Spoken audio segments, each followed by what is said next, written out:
अस्सलाम वालेकुम। Welcome to my channel maths made easy, जिसमें हम रियाजी को आसान बनाते हैं। आज हम देखते हैं मस करने वाले दायरे किसे कहते हैं।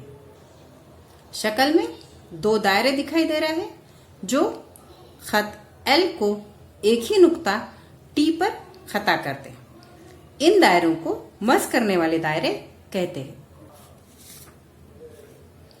मस करने वाले दायरों की तारीफ झैल के मुताबिक कर सकते हैं। एक ही मुस्तवी में वाक़े दो दायरे उसी मुस्तवी के एक ही खत को एक ही नुक्ते पर खता करते हो तो उन्हें मस करने वाले दायरे कहते हैं। वो खत दोनों दायरों का मुश्तरक ममास होता है।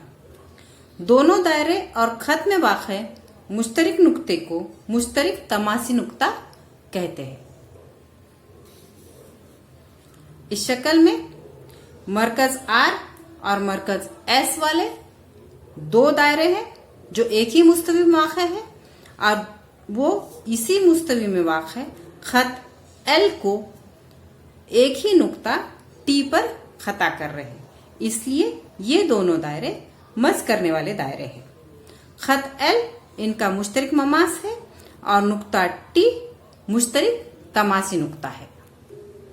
ये दायरे एक दूसरे को बैरूनी तौर पर मस करने वाले दायरे हैं। अब और एक शक्ल देखिए, इसमें भी दो एक ही मुस्तवी में वाक़े दायरे हैं जिनके मरकज एम और एन है और ये दोनों दायरे इसी मुस्तवी में वाक़े खत पी को एक ही नुक्ता के पर खता करते हैं। तो इस तरह के दायरों को भी मस करने वाले दायरे कहते हैं और ये दायरे अंदरूनी तौर पर मस करने वाले दायरे हैं। फर्ज कीजिए कि बड़े दायरे का निस्कुतर R1 है और छोटे दायरे का निस्कुतर R2 है। बैरूनी तौर पर मस करने वाले दायरों के मराकिज के दरमियान का फासला उनके निस्कुतरों के मजमुए के बराबर होता है, इसलिए डिस्टेंस आर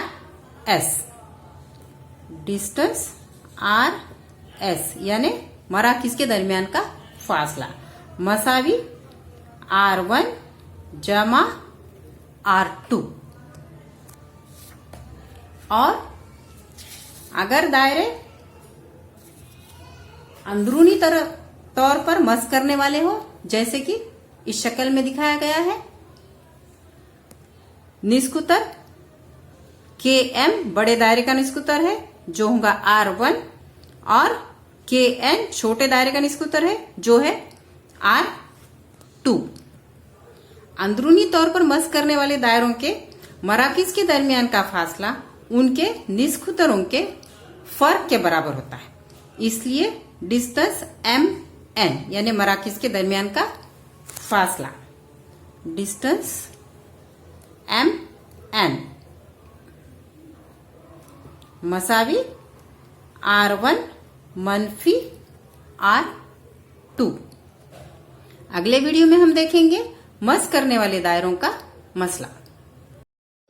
अगर आपको मेरा वीडियो पसंद आया हो तो लाइक कीजिए, अपने दोस्तों के साथ शेयर कीजिए और मेरे चैनल मैथ्स मेड इजी को सब्सक्राइब कीजिए।